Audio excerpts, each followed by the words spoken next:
Isang mapagpalang araw po sa inyong lahat mga binibini at ginoo. Ako nga po pala si Binibining Juna Jane R. Ballesteros at sa video na ito tatalakayin natin ang epekto ng social media sa paraan ng pagpapahayag ng ideya at opinyon ng mga tao. Ang social media ay nagdudulot ng malaking pagbabago sa ating lipunan, kaya't mahalaga na ating maunawaan kung paano nito naaapektuhan ang ating komunikasyon. Isa sa pinakamahalagang epekto ng social media ay ang demokratikasyon ng opinyon sa pamamagitan ng iba't ibang social media platforms tulad ng Facebook, Twitter at Instagram. Ang bawat isa ay nagkakaroon ng kakayahang magpahayag ng kanilang mga saloobin at opinyon. Hindi na kinakailangan ng malawak na resources o access sa traditional na media upang marinig ang inyong boses. Lahat tayo ay nagiging content creators at opinion leaders. Ngunit sa kabila ng demokratikasyon na ito, may isa pang mahalagang kaisipan na dapat nating talakayin, ang pagkakaroon ng echo chambers at filter bubbles dahil sa algorithms na ginagamit ng social media platforms. Ang mga tao ay nagiging mas exposed lamang sa mga ideya at opinyon na katulad ng kanilang sariling pananaw.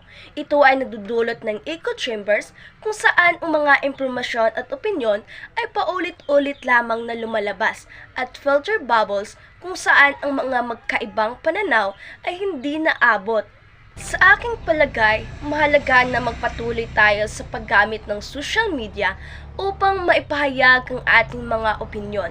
Ngunit kailangan din natin maging kritikal at responsableng gumagamit nito.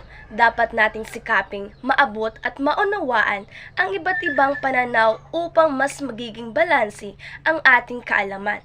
Sa isang pag-aaral ng The Filter Bubble ni Eli Pariser, ipinapakita niya kung paano ang mga algorithms ay nagiging sanhi ng pagkakahiwalay ng mga tao sa kanilang mga sariling pananaw.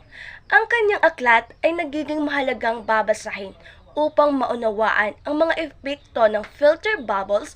Ikumpara natin ito sa mas tradisyonal na media tulad ng mga pahayagan at television, kung saan ang mga pananaw ay mas masinsinang sinusuri at mas malawak na nasasaklaw. Sa huli, ang social media ay isang makapangyarihang kasangkapan sa pagpapahayag ng ideya at opinyon. Ngunit, mahalaga rin na tayo magiging mapanuri at responsableng mga mamamayan sa paggamit nito. Huwag nating hayaan na tayo'y maipit lamang sa mga echo chambers at filter bubbles. Sa halip, gamitin natin ang social media upang palawakin ang ating pananaw at pag-unawa sa mundo. At yun lamang po, maraming salamat.